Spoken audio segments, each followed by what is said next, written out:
Muito bem, então chegou a hora do nosso primeiro painel, Perspectivas para o setor imobiliário em 2022. Nós vamos conhecer agora os debatedores que estarão presentes conosco nessa nossa próxima mesa virtual. O primeiro deles é presidente do Secov São Paulo e reitor da Universidade Secov. Nosso convidado é Basílio Jafé. Convidamos também o presidente da Associação Brasileira de Incorporadoras Imobiliárias, a Abrainc, Luiz Antônio França.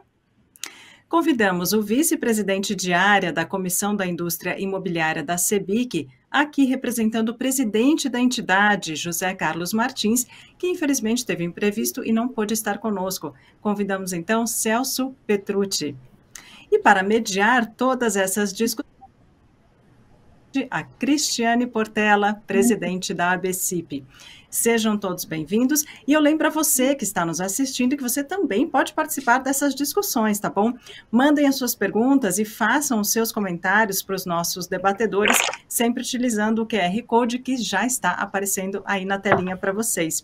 Então, sejam bem-vindos, debatedores. Cris, pode começar o painel. Olá, boa tarde a vocês. Basílio, Celso, França, prazer estar aqui com vocês.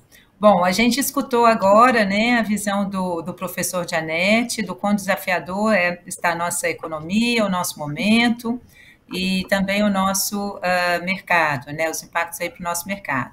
Eu tenho aqui uma primeira pergunta para fazermos um esquenta aqui do painel inicial. E à luz de tudo que vocês acompanham, do que ouvimos agora, dos números, né, positivos que tivemos até agora, como que cada um de vocês enxergam o nosso mercado aí nesse final de ano, em 2022, e para quem arriscar alguma coisa além de 2022 também, né, 2023, como é que vocês estão vendo esse momento do mercado e quais são as maiores oportunidades ou maiores pontos de atenção na visão de cada um de vocês, representando as suas entidades. Vamos começar com o Basílio. Boa tarde, Cristiane, boa tarde, Celso, Luiz França, a todos que nos assistem.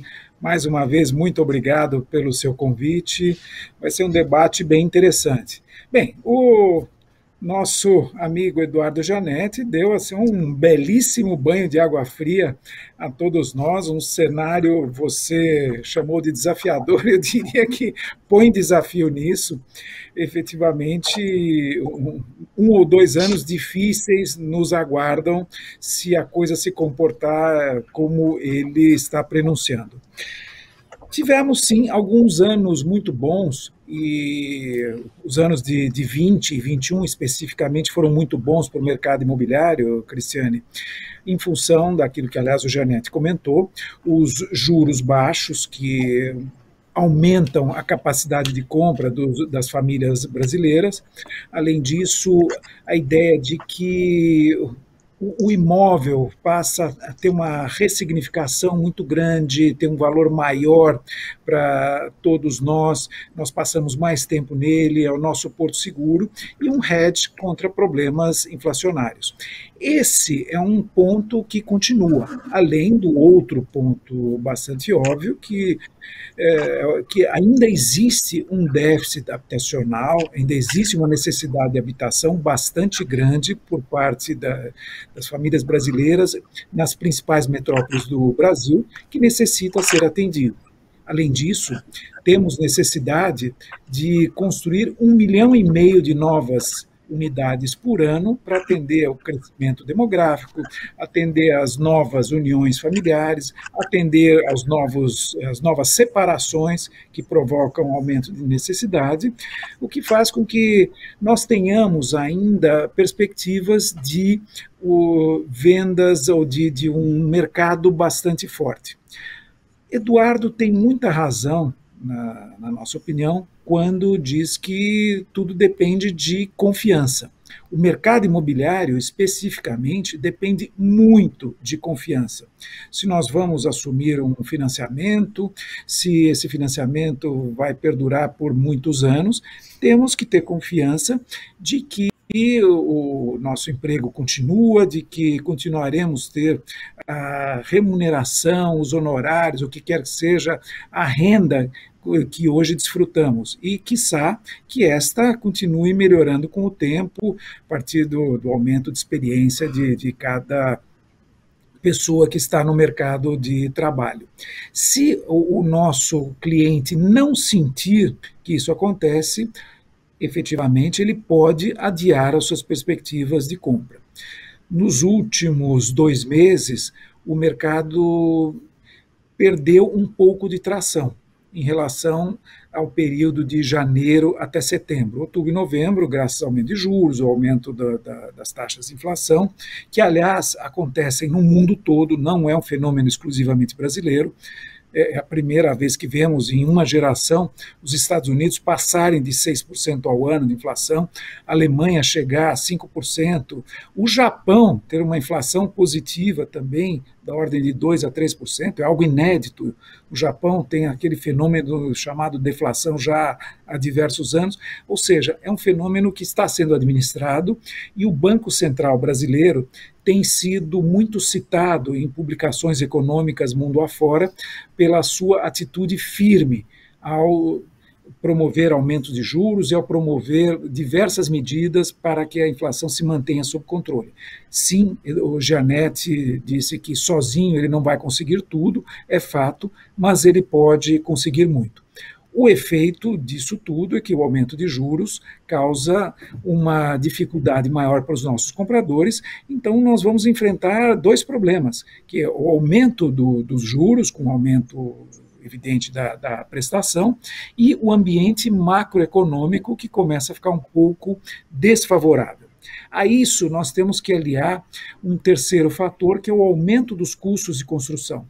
São reais, terão que ser repassados para os preços. A nossa indústria trabalha com números que são bastante controlados, não existem margens para se suportar e não haver repasse desses aumentos de preços, e isso irá acontecer. Portanto, apesar disso, em virtude da demanda, em virtude da necessidade, em virtude de tudo que está acontecendo, estamos começando a imaginar, não temos números ainda, mas a prever um cenário, Cristiane, onde as vendas de 2022 sejam talvez um pouco menores que as de 2021, que serão excepcionais. Para 2023, futurologia pura, temos um fator extremamente preponderante, que é o resultado das eleições que teremos ao final do ano que vem, que vai dirigir todo o raciocínio, toda a capacidade de previsões que possamos fazer. Difícil nós podermos antever qualquer coisa. O único fator concreto é a necessidade de habitação continua existindo. E, lembrando ainda um ponto importante para fechar, os juros subiram? Sim, subiram, mas ainda estão em patamar bastante confortável para aquele que vai adquirir. Nós não estamos falando dos juros de 4 ou 5 anos atrás, 14, 15, 16% ao ano. Hoje estamos na faixa, a Selic está em 7,75, fala-se em 9,25 ao final do ano, talvez um pouco mais no início do ano que vem, cheguemos a 9,75 até algo um pouco além disso, porém é bastante diferente do que tínhamos até 2015. França, obrigada. França, e você, França, qual a sua opinião? Olha, eu acho que é muito importante a gente separar o mercado de incorporação em 2 grandes segmentos. Nós temos o segmento de médio e alto padrão e nós temos o segmento de baixa renda. Então, eu gosto de fazer essa separação porque como o mercado brasileiro e todos os mercados do mundo, na verdade, eles dependem muito da força do segmento de construção e o PIB no Brasil. Quando a gente olha o PIB do Brasil, quando o PIB brasileiro cresce, o PIB do segmento da construção cresce muito mais. Quando o PIB brasileiro também cai, infelizmente, ele cai mais. Então, eu gosto de separar os mercados e nós temos dois mercados distintos, que é o mercado de baixa renda e o mercado de médio e alto padrão, como eu estava falando. O mercado de baixa renda, ele é extremamente resiliente a todas as crises, portanto, a gente verifica que no próximo ano e nos outros anos, teremos um mercado de baixa renda muito forte. Muito forte por quê? As taxas de juros, elas não afetam as taxas de juros para os tomadores do mercado de baixa renda. A formação de taxa dos tomadores do mercado de baixa renda vem através de uma equação muito inteligente que se criou no Brasil, que é utilizar o funding do Fundo de Garantia por Tempo de Serviço. Portanto, temos recurso e taxas. E mais importante ainda é que, se nós formos olhar o Fundo de Garantia por Tempo de Serviço, os trabalhadores e mais carentes, eles detêm 90% das contas do FGTS. E são essas pessoas que necessitam a moradia de baixa renda, necessitam a moradia digna. Então, esse mercado vai continuar puxando fortemente a economia, sem dúvida nenhuma. O mercado de médio e alto padrão, ele já tem uma volatilidade é totalmente diferente. Essa volatilidade do mercado de médio e alto padrão, o ano que vem, ele pode trazer até surpresas. Eu já cheguei a ver em anos pré-eleitorais uma corrida muito grande para ativos reais. E ativos reais não só imóveis residenciais, comerciais, mas até por terra, fazenda e tudo mais. Então, acho que o ano que vem a gente tem uma interrogação muito grande do que deverá acontecer. Acho que aqui nós conversamos também que será que a futurologia, olhar para 23, 24, 25? Eu acho que olhar para 23, 24, 25 é difícil, mas mercado imobiliário não se olha no curto período de tempo. Ele tem que se olhar num horizonte um pouco mais longo. Eu diria que em horizontes, até em ciclos de 10 anos.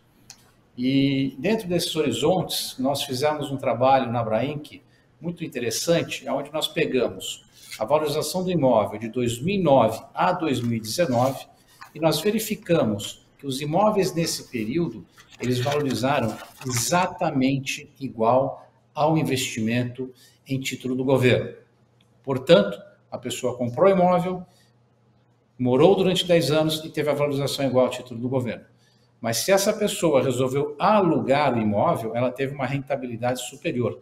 E esse superior foi de mais 6,5% ao ano, na média, tá certo?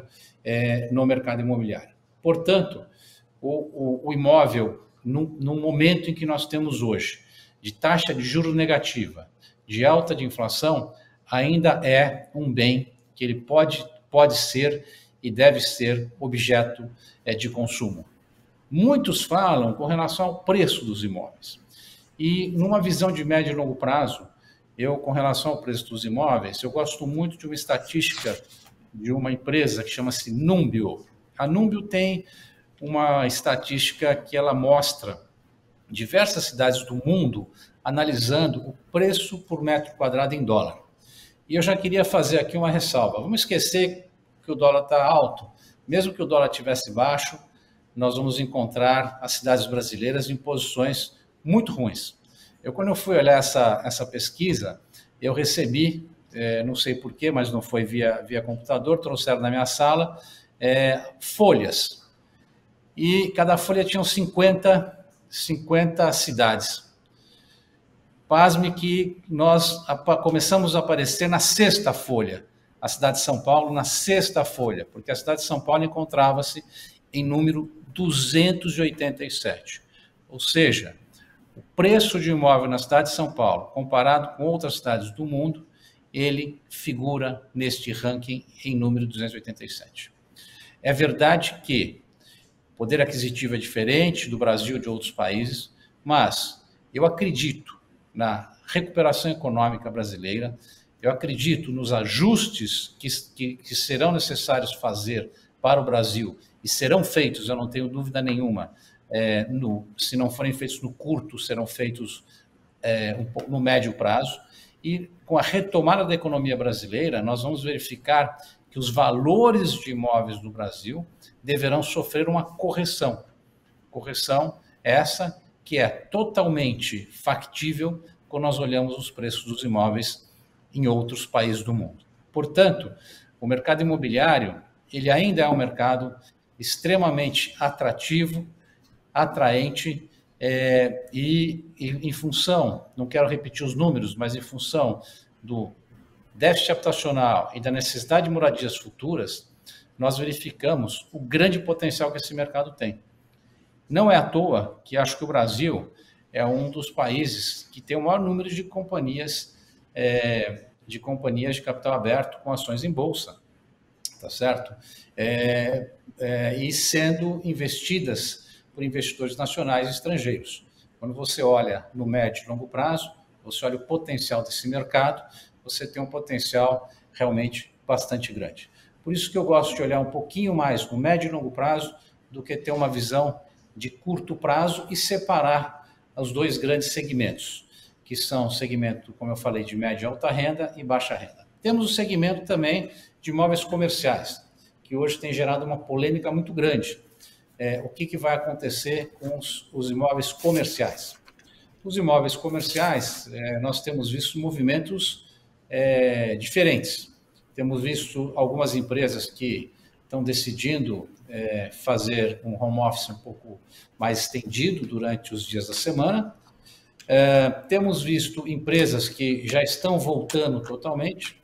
Temos visto empresas que estão aumentando os espaços de trabalho em função de um espaçamento maior entre as estações de trabalho. E, numa pesquisa super informal, que eu fiz outro dia, ligando e conversando com pessoas do mercado imobiliário ligado à área de mercado de escritórios, eu verifiquei que nas regiões do Itaim, Vila Olímpia, existe uma procura enorme hoje por imóveis de 200 a 350 metros quadrados. Então, voltou o mercado, ele está voltando a se readequar, e acho que é um mercado que é um mercado no futuro do Brasil. A taxa de juros pode ser um fator preocupante no mercado de médio padrão, não no de alto padrão. De alto padrão, a maioria das pessoas, elas não necessitam e nem querem tomar o financiamento. Geralmente, elas negociam com o próprio dono da construtora, ou um pagamento na tabela durante a obra, ou às vezes uma antecipação de pagamento, de tal forma que a taxa de juros não afeta o mercado de alto padrão. O mercado de alto padrão é um mercado que ele está blindado. Afeta, sim, o mercado de médio e baixo padrão, é verdade, mas eu não acredito que as taxas de juros no Brasil irão superar os 2 dígitos. 2 dígitos é um número mágico, porque todos os países do mundo que têm taxas de juros abaixo de 2 dígitos, eles têm um crédito imobiliário forte. No entanto, não podemos deixar de lembrar que, quanto menor a taxa de juros, haverá um número maior de pessoas que terão poder de compra de imóvel. Portanto, o efeito taxa de juros é fundamental. Não estou dizendo que ele não seja importante. Ele é muito importante, sim. Mas esse dado que eu dei também mostra que não haverá nenhuma catástrofe no mercado de jeito nenhum. O Janete ele é muito negativo com relação ao mercado, ele acha que a gente já surfou a onda e que não tem mais onda a surfar. Se a gente for olhar aí há 15, 20 anos atrás, quando a gente via alguns empreendimentos lançados a 8 mil, chegar a 10 mil, 12 mil, 15 mil, e hoje está a 40 mil reais o metro quadrado, mostra que o mercado ele não é tão travado e não é tão ligado a alguns números como o Janete está falando. Eu gosto muito do Janete, mas eu vejo o mercado imobiliário de uma maneira diferente, com um potencial muito grande, e é um mercado que ele consegue crescer numa grande velocidade, fortemente empregador, o que é fundamental para a economia brasileira, para que a gente possa ter uma economia crescendo. Então, são essas as minhas observações e agradeço a todos vocês essa oportunidade de estar aqui nesse painel e junto com também todas as pessoas que estão nos ouvindo. Muito obrigado. Não, perfeito, França. O objetivo aqui é justamente a gente ter uma visão de todos os ângulos, né? O Janete trouxe aqui a visão dele, na linha mais macroeconômica, assim, a profundidade, né, que ao estarmos com vocês aqui nesse painel, o Basílio já comentou sobre a questão do imóvel como investimento, você também deu vários ângulos aí de oportunidades e de caminhos que certamente o nosso setor vai seguir e contribuir como vem contribuindo aí para um crescimento aí do país. Muito obrigada. Agora, Celso, e você, bem-vindo, agora individualmente, e qual a sua visão, depois do Basílio e do França? Eu queria primeiro agradecer a BCIP, né, e poder estar aqui representando a Câmara Brasileira da Indústria da Construção. Assisti atentamente a verdadeira aula que o Eduardo deu aí, né, e assisti o Basílio e o França falarem. Então, vou procurar um outro caminho, Cristiane, que eu acho que é para diversificar o entendimento de todo mundo. Tal e qual vem acontecendo com o mercado de financiamento imobiliário, né, que esse ano vocês estão estimando aí aplicar 200 bilhões de reais dos recursos do SBPE, o mercado imobiliário nacional, ele, pelo menos nas 162 cidades onde nós captamos informações para o nosso indicador, demonstram que nós vamos ter o melhor ano do mercado imobiliário desde os anos de 14, 15, 16, né? Cravando aí o ano de 16 como o pior ano do mercado imobiliário. O de financiamento foi 17, mas o nosso foi o ano de 2016. E eu acho que, em grande parte, isso se deve, né, a esse fenômeno que acabou acontecendo na pandemia, né, quando o nosso setor, né, o nosso segmento, o segmento da construção civil, o segmento imobiliário, foi um dos poucos que funcionou, né? Nós não chegamos a ficar com os estandes fechados durante 3 meses em nenhuma cidade do país, né? E as obras continuaram andando. Eu acho que isso foi fundamental para que acontecesse o que aconteceu o ano passado. Então, você veja a situação paradoxal que nós estamos nos encaminhando esse ano. Um recorde de financiamentos imobiliários, né, de toda a história da BCIP, e um recorde na série histórica aí, de lançamentos e vendas de imóveis aí pelo país, né. Eu queria colocar 2 questões que eu acho fundamentais, né, tentando pôr um pouco de números no que o França explicou para vocês da resiliência do mercado de baixa renda ou da habitação de interesse social. A nossa estimativa é que o mercado do Casa Verde e Amarela hoje represente, em número de unidades, não em VGV, ele represente 75% do mercado imobiliário do país, né? De onde que nós tiramos isso? Nós tiramos isso porque se na cidade de São Paulo eu tenho uma representatividade do Casa Verde e Amarela de 50% das unidades na oferta e um pouco mais de 50% nas vendas, eu vou encontrar outras praças no país onde mais de 90% do mercado imobiliário daquela cidade ou região metropolitana é do programa Casa Verde e Amarela. Então, a gente precisa primeiro cravar o seguinte, né? Se esse dado estiver certo, se não for 75, for 70, se não for 75, for 80, né?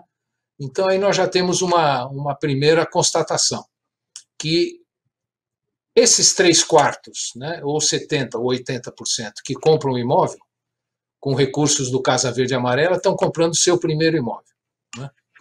Depois nós temos as aquisições que vocês mensalmente nos mostram como é que estão acontecendo as aquisições no país de imóveis novos e usados, né? E grande parte das aquisições, né, eu não tenho a menor dúvida pela experiência que a gente tem, também acaba sendo de primeiro imóvel. E muito por conta de uma coisa que o Basílio falou, que são as mudanças nos arranjos familiares, e outra por conta de que o França comentou, né? É a necessidade habitacional. O país tem uma necessidade habitacional premente, haja o que houver, ele vai criando seus domicílios permanentes, à razão de mais de 1 milhão ao ano, e a nossa indústria, né, ela consegue oferecer parte desses imóveis. Então, dito isso, eu vou dizer para vocês o seguinte, que a construção civil, a construção, o PIB da construção este ano, de 2021, ele vai mostrar o maior crescimento nos últimos 10 anos. Tá? A formação de novos empregos, né, de janeiro a setembro, nós estamos aí a uma formação aproximada de 30 mil empregos na construção civil por mês, né? Novos empregos na construção civil. O delta entre admissões e demissões. E, finalmente, também indo ao encontro do que está sendo falado, o próprio GMR da ABCIP aponta que, na maioria das praças do Brasil, existe um aumento real de preço, que na cidade de São Paulo, segundo os dados até setembro, está em torno de 9% a 10%. Né? Então, eu diria para você, olhando em perspectiva para o ano que vem, que vai ser, como disse o Eduardo, um ano desafiador, né? Sair de um crescimento de perto de 5% para ir para um crescimento entre 1 e 1,5%. Né? Sair de uma taxa de juros de 2% lá em março, para estar numa taxa de juros muito mais próxima aí de 10%, 11% no ano que vem, uma taxa Selic. Né? Será desafiador, mas eu acredito que, como nós temos uma imensa maioria das pessoas que adquirem seus imóveis novos, essa imensa maioria está adquirindo o seu primeiro imóvel, né? Não se tratam de investidores, e acredito muito que ainda nós temos uma demanda reprimida da classe média alta e da classe alta, que essa demanda reprimida vem desde a crise aí de 14, 15, 16, 17. Né? E a colocação do Eduardo me deixa mais confortável ainda, que o ano que vem pode ser um ano onde, vamos dizer assim, as pessoas procurem por imóveis, né, nos seus mais variados segmentos, né, como reserva de valor, né, para não ficar dependendo da volatilidade do mercado financeiro. Então, esse ano é um ano que fecharemos não só na cidade de São Paulo, com números substancialmente maiores do que o ano de 2020, também em nível nacional, lançamentos e vendas maiores do que 2020, né? A nossa série histórica nacional começou em 2016, vai ser o melhor ano, e para o ano que vem, eu prevejo um número muito próximo disso. Não acho que vai haver também uma grande redução nesse número, né? O Basílio colocou que pode ter uma certa redução. A gente já sente uma inflexão nos estandes de vendas, né? Mas, de novo, voltando a falar da resiliência da habitação de interesse social, e essa é uma necessidade premente da maioria das famílias que tem renda familiar até R$7 mil, eu acredito que o ano que vem, em número de unidades, nós possamos ter resultados muito parecidos com 2021, mesmo considerando, né, a perda do poder de compra, mesmo considerando o aumento de taxa de juros, que, aliás, não passou de 1,5 ponto na taxa mediana nos últimos 6 meses. Eu acho que é isso para iniciar essa conversa aí, Cristiano.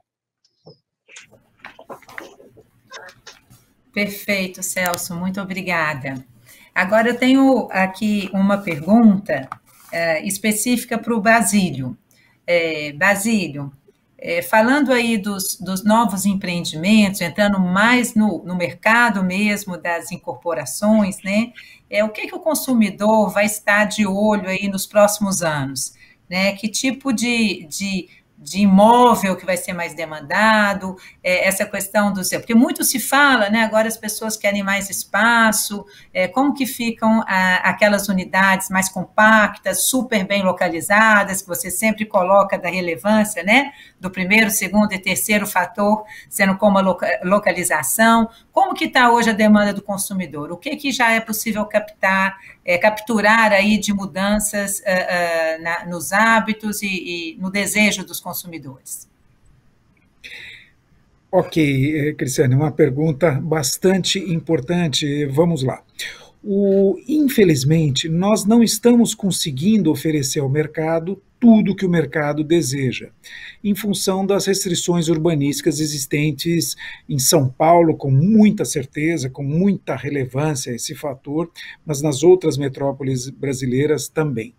Restrições essas decorrentes de legislações talvez um pouco equivocadas e que necessitam de aprimoramentos, de revisões, para que possamos nos adequar aos tempos de hoje. Uma preocupação que nós temos é isso que você comentou, Cristiane. Os apartamentos compactos, os chamados estúdios, que estão sendo lançados numa quantidade apreciável nos eixos de transporte em São Paulo, porque é basicamente o que a legislação nos permite fazer. A quantidade é grande e as vendas ainda ocorrem porque quase metade dessas unidades são vendidas para investidores. Mas será que vamos ter demanda para continuar a vender esse tipo de unidade? Lembrando que o consumo ou a demanda de imóveis em um dormitório é muito menor do que de dois ou três dormitórios. Será que nós vamos ter, posteriormente, quando essas unidades estiverem entregues, muitas já estão, mas muitas ainda não, outras ainda em lançamento, será que vai haver pessoas suficientes com um desejo de locar essas unidades? Temos um pouco de preocupação em relação a isso. Esse filme é bem conhecido. Há 20 anos atrás houve algo semelhante com os flats. Há 10 anos atrás, algo semelhante com as salas corporativas ou com as salas de escritórios, que as pessoas compravam, tanto num caso como no outro, as pessoas compravam para renda e no final não se conseguia obter a renda em função da profusão de oferta existente. Então é algo com o que devemos ter muita atenção. Em relação às novas tendências, podemos observar um desejo de unidades maiores. As pessoas estão vivendo mais tempo nas suas residências e gostariam de ter, por exemplo, um home office, uma varanda confortável, uma cozinha transada, e além de outros fatores, a exemplo de mais automação e outras características que são importantes nos imóveis que estão sendo entregues agora. Porém, é um desejo que às vezes não cabe no bolso, em função até do que todos comentaram anteriormente.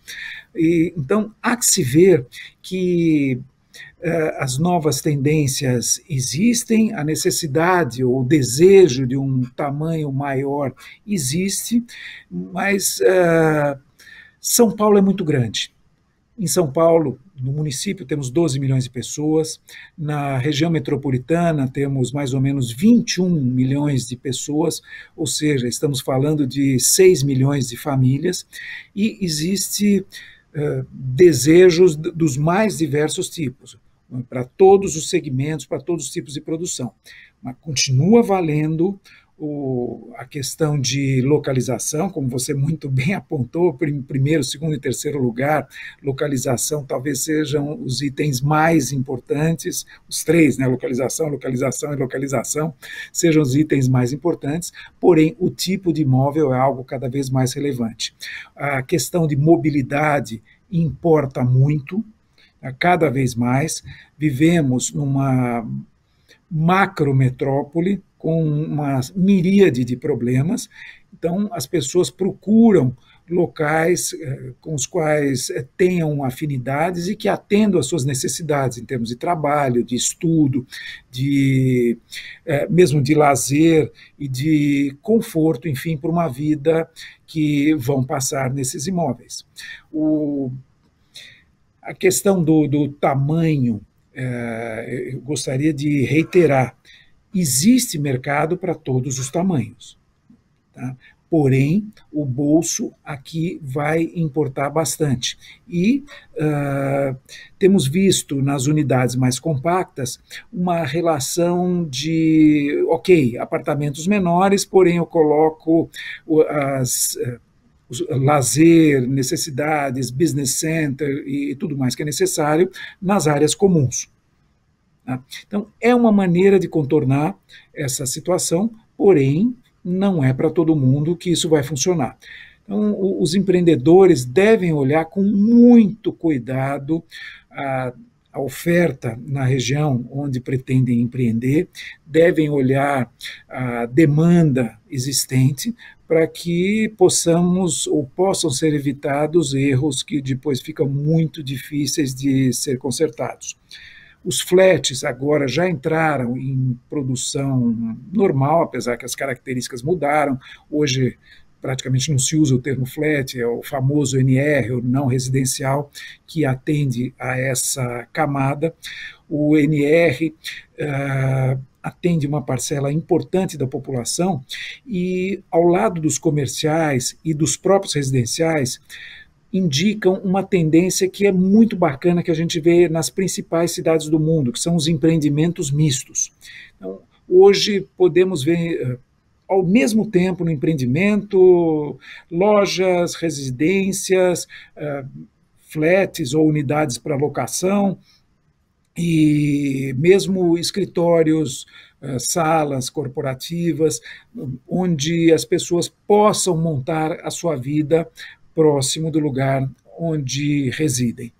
É uma tendência bastante firme essa dos empreendimentos mistos e que deve se intensificar nos próximos anos. As fachadas ativas foram um grande ganho, um outro grande ganho do plano diretor e da lei de zoneamento 2014, 2016, respectivamente, propiciaram uma série de empreendimentos com essa característica mista. Então, é uma tendência que deve continuar. Eu falei antes dos equívocos, mas esse foi um acerto da legislação e esse certamente irá continuar. E, com isso, vemos também uma necessidade ou um desejo de mudança nas áreas de alguns cômodos. Mas, de novo, isto vai depender do bolso de cada um. E são as principais tendências que vemos pela frente, Cristiane. Perfeito, muito obrigada, Basílio. Acho que a gente tem tempo aqui para mais duas perguntas. Nós recebemos uma pergunta para o França. França, foi o Lucas, que é colaborador da Pulpex. O que o Lucas coloca? Muitos clientes estão aderindo ao financiamento imobiliário pela correção do IPCA. Temos um teto para o reajuste, porém, acredito que não. Temos um teto para o reajuste, porém, gostaria de saber no mercado em geral qual os riscos para essa modalidade. Haverá riscos de inadimplência? Recomendaria a esses futuros mutuários contratar por outro índice, tendo em vista todo esse panorama preocupante para 2022? Abraços. Pergunta do Lucas, da Pulpex. Obrigado, Lucas. Acho que a tua pergunta é muito oportuna com relação ao IPCA. Acho que, em primeiro lugar, eu queria fazer a seguinte observação. Nós temos diversas modalidades para que o comprador de imóvel possa usar e optar por essas modalidades no financiamento, é um grande avanço. Em particular, os indexadores que são usados no mercado, como IGPM, IPCA, são indexadores que eles podem sim ser utilizados, como todos sabemos, no financiamento imobiliário. No entanto, a grande beleza de ter esses indexadores é que esses indexadores são indexadores de mercado. Portanto, se nós tivermos uma carteira de crédito imobiliário destinada à pessoa física e o detentor dessa carteira, seja instituição financeira, ou seja um incorporador ou uma fintech, se ele quiser vender essa carteira no mercado, é uma carteira securitizável. E o funding para securitização é um funding de mercado, que é um funding que não é finito. Então, a grande beleza desses indexadores, primeiro, é destravar o mercado de financiamento imobiliário no Brasil. Por quê? A caderneta de poupança é um instrumento muito utilizado há anos, defendo que ela continue. No entanto, nós temos um bolsão de dinheiro lá. Nós temos da ordem de 720 bilhões de reais na caderneta de poupança. 65% é destinado ao crédito imobiliário. Então, nós não podemos condicionar o crescimento do crédito imobiliário com o financiamento ao bolsão de dinheiro que nós temos na caderneta de poupança. Então, isso seria um grande atraso. Então, essas novas modalidades, como IPCA, taxa fixa, são fundamentais. Ou até o IGPM. Estou falando do IGPM de propósito. Por quê? Quando foi discutido um indexador, eu defendi bravamente que o indexador fosse o IPCA para o financiamento a pessoas físicas. Por um motivo muito simples. Os salários, geralmente, eles são reajustados pela inflação. Portanto, você tendo o salário reajustado pela inflação, você tem o poder de pagamento daquela prestação, tá certo? Em função do reajuste do seu salário. Também é muito importante lembrar que, ao longo dos anos, as pessoas não têm só o reajuste de salário por inflação. Elas têm ganhos reais nos seus salários acima da inflação. Portanto, numa operação que a gente fala de 30 anos de mercado imobiliário, tá certo? Que as pessoas vão pagando essas suas prestações durante a vida, ela começa com 30% da renda, mas chega lá no final com um percentual bem menor da renda, mesmo no caso das operações cujo indexador é o IPCA. Então, eu acho que o IPCA é um indexador bom, porque ele está realmente, o cliente está redeado, dado que os aumentos, minimamente, eles passam pela correção da inflação. Então, o IPCA eu acho que funciona bem. Pela volatilidade que você está falando, é óbvio, nós temos aqui um IPCA um pouco maior agora, depois tivemos já lá atrás um IPCA bem menor.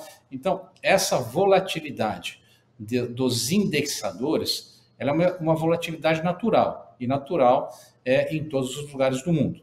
Obviamente, hoje no Brasil, nós estamos sofrendo aqui uma inflação um pouco superior a outros países, no entanto, acho que todos os países do mundo hoje estão com inflação, o que é um ponto muito importante e por isso que os bancos centrais todos têm utilizado, dentro da sua política econômica, fazer o aumento de taxas. Então, eu acho que o financiamento em IPCA, ele é um financiamento saudável para o mercado, não é um financiamento ruim para as pessoas que tomam esse financiamento.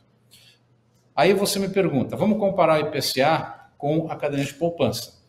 Vamos imaginar que você vá num banco e você toma o seu dinheiro a TR hipoteticamente, mais 9, tá certo? Então, você vai ter uma taxa travada de TR mais 9 ao longo do contrato. Se você não portar seu contrato para uma outra instituição financeira, você tem essa taxa travada até o final. A mesma coisa pode acontecer com o IPCA. Ele pode portar o contrato e mudar as condições. Então, eu acho que hoje o mercado é tão flexível em termos de portabilidade que eu gosto muito da ideia da gente ter o IPCA, porque é o IPCA, que é uma operação de mercado, que fará com que nós possamos, no Brasil, ter um mercado diferente do que ele é hoje. Hoje, o mercado brasileiro de financiamento deve estar entre 10% e 11% do PIB. É uma coisa irrelevante quando comparamos com outros países e com países desenvolvidos. E esse destravamento só irá ocorrer com o crescimento econômico e com a capacidade de gerarmos operações, gerarmos ativos de financiamento que sejam possíveis de ser colocados no mercado em geral. Então, eu acho que a sua pergunta é muito importante, ela é uma pergunta momentânea e gosto de olhar também o mercado de financiamento não só no curto prazo, mas no médio e longo prazo. Não vamos nos esquecer do que aconteceu recentemente com o evento do IGPM. Muita gente nos imóveis discutindo correção de IGPM, correção de IPCA, correção de IGPM, correção de IPCA, essa discussão tremenda. Mudou-se para IPCA, agora vamos ter o IPCA, acho que salgado para as correções.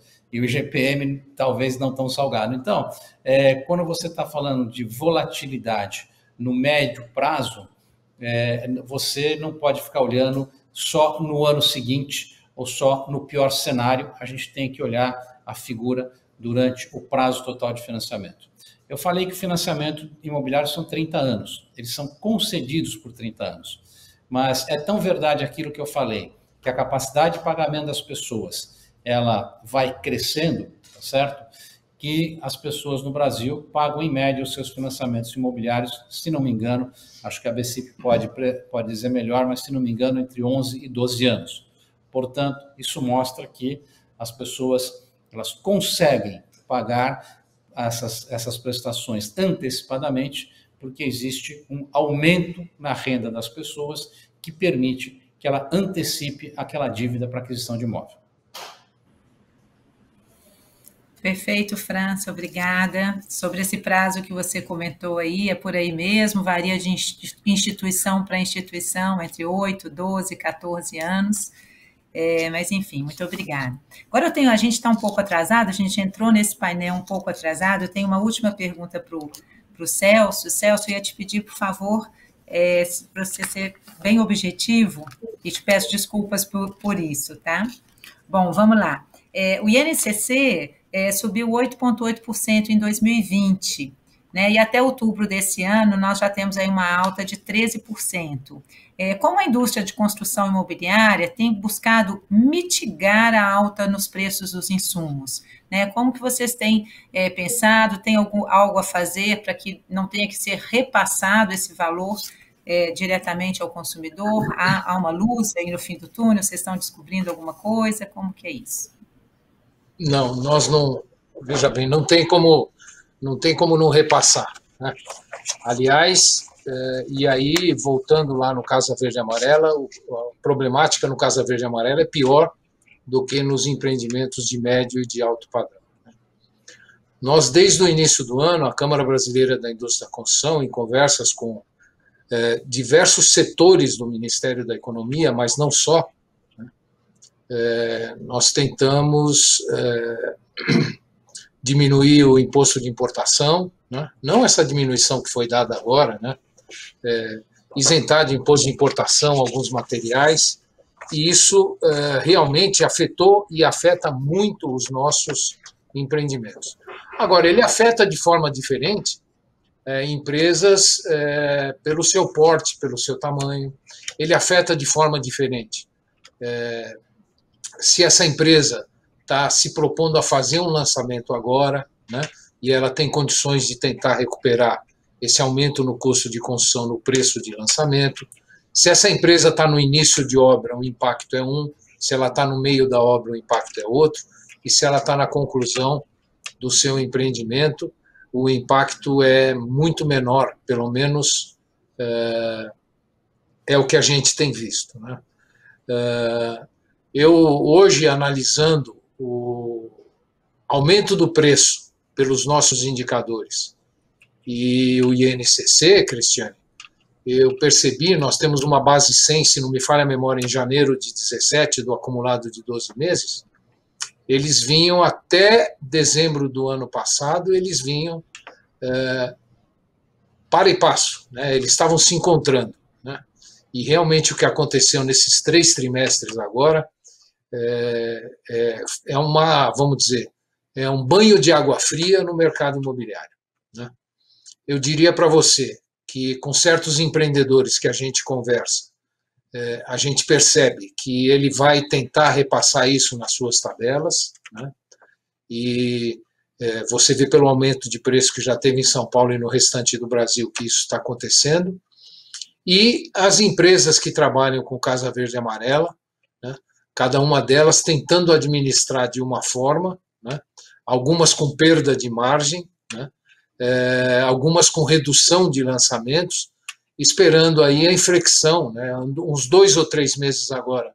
O INCC ele já foi menor do que o IPCA, né, mas nós não temos nenhuma solução para esse aumento que esse ano aí deve fechar em torno, você falou 13%, é a estimativa nossa que vá aí para mais de 11%, 12% realmente.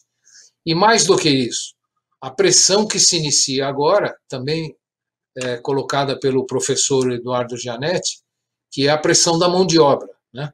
Que não foi sofrida no primeiro semestre desse ano ainda, no primeiro semestre de 2021, mas a gente já sente nas empresas, a gente já sente, vamos dizer, nas mutações de trabalhadores dentro da nossa indústria, que nós vamos ter um aumento também substancial de mão de obra aí acumulado para o próximo ano, né?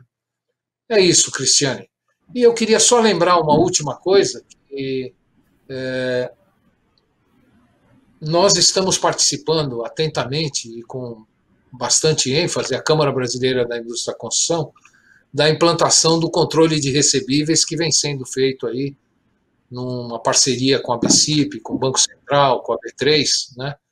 E nós estamos acreditando muito nisso, Cristiane, apesar de você conhecer, mas é bom que todo mundo que nos assiste conheça essa nossa posição, que nós queremos ver se com a implantação desse controle de recebíveis, com a operacionalização dessa plataforma que nós estamos trabalhando e de outras que vão entrar aí no mercado, a gente consegue a inclusão de empresas pequenas e a inclusão de empresas médias de outras regiões do país e de outros mercados para o mercado de crédito imobiliário. Então, eu queria aí fazer enfaticamente essa afirmativa, porque isso faz parte, é um projeto nosso da Câmara Brasileira da Indústria da Construção, apoiado pela CEBIC, apoiado pela Abrainc, apoiado pelo Secov, e que a gente está apostando muito nisso, tá bom? Muito obrigado aí, Cristiane.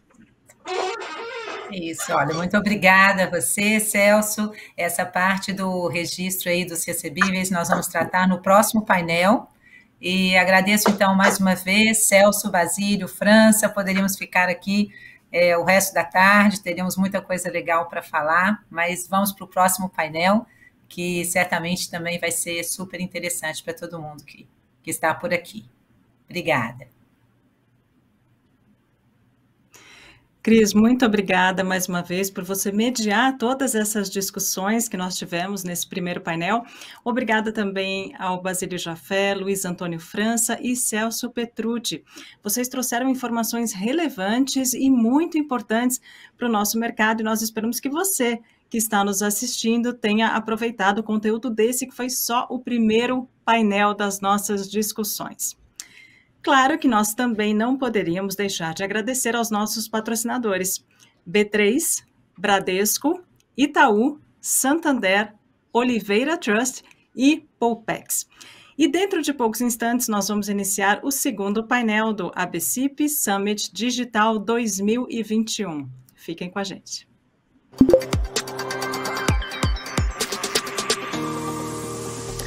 Muito bem, vamos então seguir ao tema do segundo painel, que serão os novos paradigmas.